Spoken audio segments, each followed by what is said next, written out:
কি ছাত্র যুব আন্দোলনের মধ্য দিয়ে আমরা এগিয়ে এসেছি। আমি তো স্বাভাবিক কারণে এখন ওই মিছিল আমাদের যাওয়ার কথা না। যখন আক্রান্ত হলো আমাদের কর্মীরা, তখন আমি আইজিএম হাসপাতালে গেছি। এখানে প্রায় 10 থেকে 12 জন আইজিএম হাসপাতালে এসেছে। তার মধ্যে আপনাদের সঙ্গে যারা সাংবাদিকতা করেছে তারাও আক্রান্ত হয়েছে। এবং যেটা শুনলাম যে ধাক্কাধাক্কিতে পুলিশ প্রথম ব্যারিকেড ভেঙেছে, মেরে চলে গেছে, পুলিশও অ্যালাউ করেছে। তারপর হঠাৎ করে কথা দেয়, বার্তা দেয়, টিয়ার গ্যাস সেল দিতে আরম্ভ করলো। এবং এটাও আমি বলবো তো যে আমি ভিডিওটা ফুটেজটা দেখলাম, এটা তো পাগলের মতো, কোথায় কাকে মারছে কোনো ঠিকানা নেই। তাতে এখন পর্যন্ত যেটা খবর 25 থেকে 30 জনের মতো সিরিয়াস ইনজুরি হয়েছে। এবং পুলিশ টিয়ার গ্যাস মেরেছে, এটাকে পড়েছে টিএসআর চেয়ারের উপর। আমাদের কর্মীদের তো হয়েছে।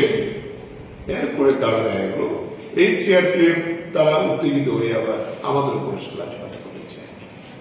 এই ধরনের ঘটনা অত্যন্ত নিন্দনীয়। গোটা মিছিলটা শান্তিপূর্ণ ছিল।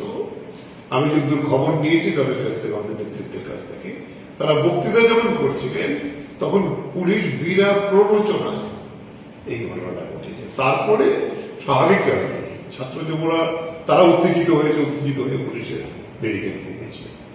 তাহলে এইটা হলো বিজেপি সরকার গণতন্ত্রে বিশ্বাস করে না।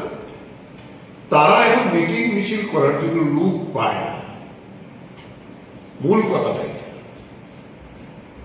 গোটা রাজ্যে আজকে আগরতলা শুধু না, উদয়পুরে হয়েছে, খোয়াইতে হয়েছে, গত 3-4 দিন যেমন গোটা রাজ্যে চলছে।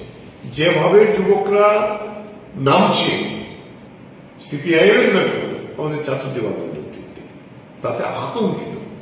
সেই আতঙ্ক বিজেপির যুবকরা রাস্তায় নেমে করতে পারবে না বলে পুলিশকে দিয়ে আমাদের যুবকদের নিবৃত করার চেষ্টা করছে।